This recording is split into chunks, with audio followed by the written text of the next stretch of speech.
Hello दोस्तों, नमस्कार। स्वागत है आपका हमारे अपने इस यूट्यूब चैनल नमन क्लासेस पन्ना में।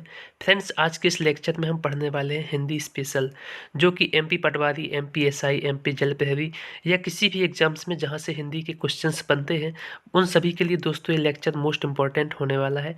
तो आज के इस लेक्चर में दोस्तों वर्णमाला के हम इंपॉर्टेंट क्वेश्चन आंसर सेट लगाने वाले हैं। तो दोस्तों, यदि आपने थ्योरी सेक्शन नहीं देखा है तो आप थ्योरी सेक्शन भी मेरे इसी चैनल के माध्यम से देख सकते हैं। यदि आप अभी तक हमारे चैनल पर नए हैं दोस्तों, तो चैनल को सब्सक्राइब जरूर कर लेना एंड बेल आइकन भी प्रेस करना, ताकि जब भी मैं वीडियो अपलोड करूं तो उसका नोटिफिकेशन सबसे पहले आप तक पहुंचे। और अच्छा लगे दोस्तों तो शेयर जरूर करना अपने दोस्तों तक, अपने फ्रेंड्स तक, और लाइक जरूर करना, जिससे दोस्तों हमें मोटिवेशन मिलता है कि वीडियो कैसा लगा आपको, हमें रिस्पॉन्स मिलता है। और कमेंट करके भी बताना दोस्तों कि वीडियो कैसा लगा। तो स्टार्ट करते हैं फ्रेंड्स। सबसे पहले हम वर्णमाला का ओवरव्यू देख लेते हैं कि वर्णमाला क्या है। इसके बाद में दोस्तों हम इसके क्वेश्चन आंसर सेट लगाने वाले हैं। तो दोस्तों, जो पढ़ चुके हैं उनका रिवीजन तो बहुत अच्छे तरीके से होने वाला है। जो बिल्कुल भी नहीं पढ़ा है जिन स्टूडेंट्स ने, उनके लिए भी मोस्ट इंपॉर्टेंट क्लास होने वाली है। तो दोस्तों, वर्णमाला क्या होती है? तो वर्णमाला होती है कि वर्णों का व्यवस्थित समूह। दोस्तों, जैसे कि हमारे हिंदी वर्णमाला में टोटल 52 यानी कि 52 वर्ण हैं। उन सभी का एक व्यवस्थित समूह दोस्तों वर्णमाला कहलाता है। तकनीकी शब्दावली आयोग नई दिल्ली के द्वारा इसे दोस्तों 52 वर्णों का निर्धारण किया गया है। इसके अलावा और भी फ्रेंड्स, यदि पढ़ने की अष्टाध्यायी में देखा जाए, और इसके अलावा बहुत से कहीं 62 वर्ण मिलेंगे, कहीं 64 वर्ण मिलेंगे। तो दोस्तों, आपको कन्फ्यूज नहीं होना। तकनीकी शब्दावली नई दिल्ली द्वारा आयोग ने दोस्तों 52 वर्णों को निर्धारित किया है। तो आई होप फ्रेंड्स कि यहाँ आपको क्लियर हो गया होगा कि हिंदी वर्णमाला में टोटल 52 वर्ण हैं। नेक्स्ट है वर्ण। दोस्तों, वर्ण क्या होता है? किशोरीदास वाजपेयी के अनुसार वर्ण वह छोटी से छोटी इकाई है जिसको टुकड़ों में तोड़ा नहीं जा सकता। दोस्तों, न अक्षरः इति क्षरः, इसे अक्षर भी बोलते हैं। इसे छर नहीं किया जा सकता, यानी कि तोड़ा नहीं जा सकता। अब पूछा जाता है दोस्तों, हिंदी भाषा की सबसे छोटी लिखित इकाई क्या है? दोस्तों, सबसे छोटी लिखित इकाई है वर्ण। जैसे कि यहाँ पर लिखा है राम। राम में रा वर्ण है, आ वर्ण है। तो राम है अक्षर और रा वर्ण है। दोस्तों, रा से हम बोल नहीं सकते, स्वर की सहायता से ही बोला जा सकता है। तो ध्वनि दोस्तों सबसे छोटी मौखिक इकाई है और सबसे छोटी लिखित इकाई है वर्ण। तो दोस्तों, यहाँ से भी क्वेश्चंस बनते हैं, तो आपको बिल्कुल भी कंफ्यूज नहीं होना है। हम चलते हैं क्वेश्चन आंसर सेट की तरफ दोस्तों। तो फ्रेंड्स, आज का हमारा फर्स्ट क्वेश्चन है, हिंदी भाषा की सबसे छोटी लिखित इकाई कौन सी है? तो दोस्तों, मैं बता चुका हूँ पहले आपको कि सबसे छोटी लिखित इकाई है वर्ण, और सबसे छोटी मौखिक इकाई है क्या? ध्वनि। दोस्तों, ध्वनि सबसे छोटी मौखिक इकाई है, और सबसे छोटी लिखित इकाई पूछा जाए तो वो है वर्ण। और दोस्तों, सबसे एक और क्वेश्चन बनता है कि सबसे छोटी सार्थक इकाई दोस्तों जिसका अर्थ निकलता हो, तो वो है शब्द। तो जैसे कि ये स्वर, ये एक शब्द है, इसका अर्थ निकलता है फ्रेंड्स। इस तरीके से क्वेश्चंस पूछे जाते हैं। तो वर्ण है, जैसे राम में, राम शब्द में दोस्तों रा वर्ण है, तो ये है वर्ण। दोस्तों, इसे अक्षर भी कहते हैं क्योंकि इसे किसी भी अलग तरीके से तोड़ा नहीं जा सकता। तो इसी तरीके से दोस्तों राम वर्ण में, किसी भी और शब्द में दोस्तों लेकर देख सकते हैं आप, सबसे छोटी इकाई क्या है? तो वर्ण। नेक्स्ट क्वेश्चन है, वैज्ञानिक तकनीकी आयोग नई दिल्ली के द्वारा हिंदी मानक में कितने वर्णों का निर्धारण किया गया है? तो दोस्तों, टोटल 52 वर्णों का निर्धारण किया गया है। तो option number C right answer है। चलते हैं फ्रेंड्स नेक्स्ट क्वेश्चन की ओर। क्वेश्चन नंबर 3 है, इनमें से कौन सा एक ह्रस्व स्वर है? दोस्तों, हमने स्वरों को 3 भागों में विभाजित किया है। पहला ह्रस्व स्वर, जिसे लघु स्वर भी कहा जाता है दोस्तों, कहीं कहीं लघु स्वर मिलेगा या ह्रस्व स्वर मिलेगा। इसी को एक मात्रिक स्वर भी कहते हैं फ्रेंड्स। और दूसरा है दीर्घ स्वर, जिसे दोस्तों द्विमात्रिक स्वर भी कहते हैं। और लास्ट है दोस्तों कौन सा स्वर? प्लुत स्वर, जिसको 3 मात्रिक दोस्तों बोला जाता है। सबसे ज़्यादा समय लगता है दोस्तों, इसीलिए इन दोनों से ज़्यादा समय लगता है प्लुत स्वर में। तो फ्रेंड्स, ह्रस्व स्वर हिंदी में कितने माने गए हैं? तो दोस्तों, ह्रस्व स्वर हिंदी में 4 माने गए हैं, और संस्कृत में दोस्तों ह्रस्व स्वरों की संख्या है 5।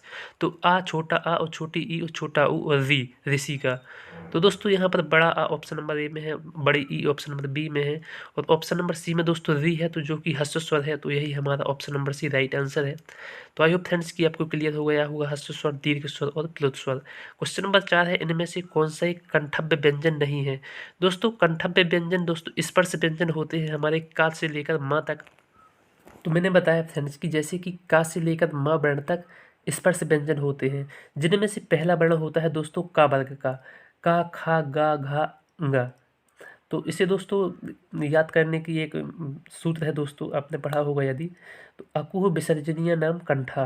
तो आ और का वर्ग के सभी वर्ण दोस्तों का, खा, गा, घा, गा, तो दोस्तों का, खा, गा, घा है इसमें सभी। ऑप्शन नंबर डी में है दा। तो दोस्तों ये कंठाव्य व्यंजन नहीं है। ये दोस्तों लिटू लसा नाम एक दंता है।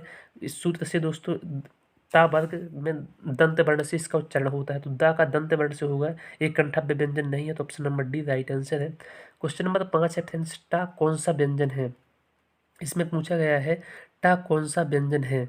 तो दोस्तों मैंने बताया था कि का वर्ग होता है किससे, कंठ से। और इसके अलावा फ्रेंड्स टा वर्ग ऋतु रसाणाम मूर्धा एक सूत्र होता है फ्रेंड्स, इस तरीके से आप याद रख सकते हैं। तो ऋतु रसा टा वर्ग के मूर्धन्य से दोस्तों सभी व्यंजन बोले जाते हैं।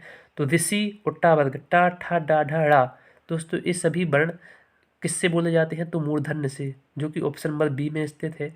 तो टा वर्ग के दोस्तों जितने भी वर्ण हैं वो सभी मूर्धन्य ध्वनि हैं, तो option number B right answer है। क्वेश्चन नंबर 6 है फ्रेंड्स, निम्न में से अंतस्थ व्यंजन कौन सा है। अंतस्थ व्यंजन कौन सा है। फ्रेंड्स हमारे स्वरों की संख्या कितनी मानी गई है, 11, और दोस्तों व्यंजनों की संख्या 33। और इसके अलावा दोस्तों अंतस्थ व्यंजन होते हैं 4, और इसके अलावा फ्रेंड्स एक ऊष्म व्यंजन होते हैं 4। तो अंतस्थ व्यंजन है या, रा, ला, वा, और ऊष्म व्यंजन होते हैं फ्रेंड्स सा, सा, सा, हा। सलजम का दोस्तों सा, और षटकोण का सा, और सपेरा वाला सा, और इसके और हा, हल वाला। तो फ्रेंड्स वो होते हैं ऊष्म व्यंजन, और अंतस्थ व्यंजन भी 4 और ऊष्म व्यंजन भी 4 होते हैं फ्रेंड्स। तो अंतस्थ व्यंजन कौन कौन से हैं, तो या, रा, लावा, जो कि ऑप्शन नंबर डी में है। और ऑप्शन नंबर सी में दोस्तों कौन से हैं, ऊष्म व्यंजन। तो क्वेश्चन नंबर 6 का option number D right answer है फ्रेंड्स। चलते हैं फ्रेंड्स नेक्स्ट क्वेश्चन की ओर। क्वेश्चन नंबर 7 है, निम्न में से संयुक्त व्यंजन नहीं है। संयुक्त व्यंजन का मतलब होता है फ्रेंड्स जो दो वर्णों से मिलकर बने हों, जैसे कि छ, त्र, ज्ञ, सरा, ये 4 वर्ण दोस्तों क्या होते हैं, संयुक्त व्यंजन। छ वर्ण मिला होता है का और सा से, और त्रा वर्ण मिला होता है फ्रेंड्स ता और रा से, जबकि ज्ञ ज्ञानी वर्ण मिला होता है दोस्तों ज और इया से, इसीलिए ज्ञ को ज्या बोला जाता है फ्रेंड्स। और सरा वर्ण मिला होता है सा और रा से। तो आई होप फ्रेंड्स कि आपको 4 संयुक्त व्यंजन जिन जिन वर्णों से मिलकर बने होते हैं वो क्लियर हो गए होंगे। तो संयुक्त व्यंजन नहीं है फ्रेंड्स छात्र ज्ञसरा, इनमें से दोस्तों सभी है और ए बी सी में है, जो कि ऑप्शन नंबर डी में सा वर्ण है। तो ए फ्रेंड्स संयुक्त व्यंजन नहीं है, जबकि छा इसी से मिलकर बना होता है का और सा से। तो option number D question number 7 का राइट आंसर है फ्रेंड्स। क्वेश्चन नंबर 8 है, वे व्यंजन जिनके उच्चारण में वायु जीभ से संघर्ष या घर्षण करते हुए बाहर की ओर ध्वनि उत्पन्न करती है। तो मैंने बताया था फ्रेंड्स इन्हें ऊष्म व्यंजन कहा जाता है, क्योंकि इनके बोलने से गर्म वायु निकलती है और जीभ से संघर्ष या घर्षण करते हुए बाहर की तरफ ध्वनि उत्पन्न होती है। आप बोलकर देख लीजिए सा, सा, सा, हा। दोस्तों इस तरीके से आप बोलकर देखेंगे तो आपको ध्वनि बाहर की ओर घर्षण करते हुए निकलेगी और गर्म वायु। तो इसीलिए इन्हें ऊष्म व्यंजन कहा जाता है, संघर्षी व्यंजन भी इसे कहा जाता है। Option number A right answer है। नेक्स्ट क्वेश्चन है फ्रेंड्स, निम्न में से अल्प प्राण का उदाहरण है। अब दोस्तों अल्प प्राण महाप्राण क्या होते हैं, सघोष व्यंजन और अघोष व्यंजन क्या होते हैं दोस्तों, वो नेक्स्ट वीडियो में आपको मैं अच्छे तरीके से क्लियरली थ्योरी सेक्शन में पढ़ाने वाला हूँ। तो फ्रेंड्स सबसे पहले समझते हैं कि अल्प प्राण क्या है। दोस्तों मैंने बताया था कि का वर्ण से माँ वर्ण तक लेकर स्पर्श व्यंजन 25 होते हैं फ्रेंड्स, जिनमें से कुछ अल्प प्राण होते हैं और कुछ महाप्राण। दोस्तों एक वर्ग में जैसे कि का वर्ग में 5 वर्ण होते हैं। तो दोस्तों पहला तीसरा और पांचवा वर्ण, पहला तीसरा और पांचवा वर्ण दोस्तों अल्प प्राण होते हैं, जबकि दूसरा और चौथा वर्ण महाप्राण होते हैं। अब दोस्तों देख सकते हैं यहाँ पर मैंने पांचों वर्ग लिख दिए हैं।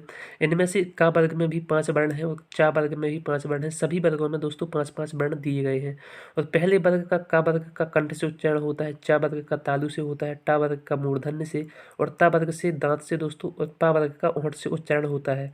यहाँ तक क्लियर हो गया होगा फ्रेंड्स। अब देखते हैं जैसे का वर्ग है दोस्तों, ये पहले वर्ग का पहला वर्ण है, और गा तीसरा वर्ण है, उंगा पांचवा वर्ण है। तो दोस्तों पहला तीसरा और पांचवा वर्ण अल्प प्राण माने जाते हैं। इनके बोलने से दोस्तों कम वायु मुंह से निकलती है। अल्प का मतलब होता है कम और प्राण का मतलब होता है दोस्तों वायु। तो अल्प प्राण जिनके बोलने से कम वायु बाहर की ओर निकलती है उन्हें अल्प प्राण कहते हैं, और जिनके बोलने से फ्रेंड्स अधिक वायु बाहर की ओर निकलती है उन्हें महाप्राण कहते हैं। तो दोस्तों चौथा और दूसरा महाप्राण है, जबकि पहला तीसरा और पांचवा अल्प प्राण है।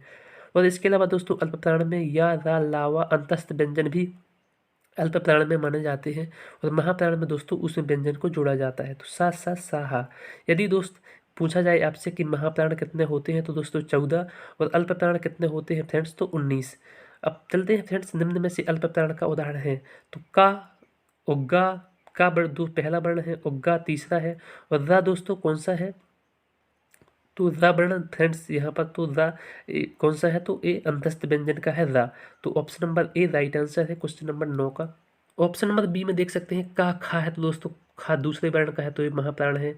तो टा और इसके अलावा दोस्तों बा ये तो अल्प प्राण है, जबकि हा फ्रेंड्स महाप्राण है। तो इसलिए ऑप्शन नंबर डी में भी सा सा सा ये उसमें व्यंजन महाप्राण में माने जाते हैं। तो क्वेश्चन नंबर 9 का option number A right answer. Question number 10 है फ्रेंड्स, इया कौन सा व्यंजन है। दोस्तों इया कौन सा व्यंजन है, तो इया कौन से वर्ण में आता है, तो चा वर्ण में, चा छा जा झा इया।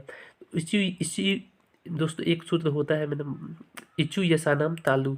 तो दोस्तों ई और चा और या, तो ई और चा वर्ग के दोस्तों और या, ये सभी तालु से बोले जाते हैं दोस्तों। तो तालव्य व्यंजन है।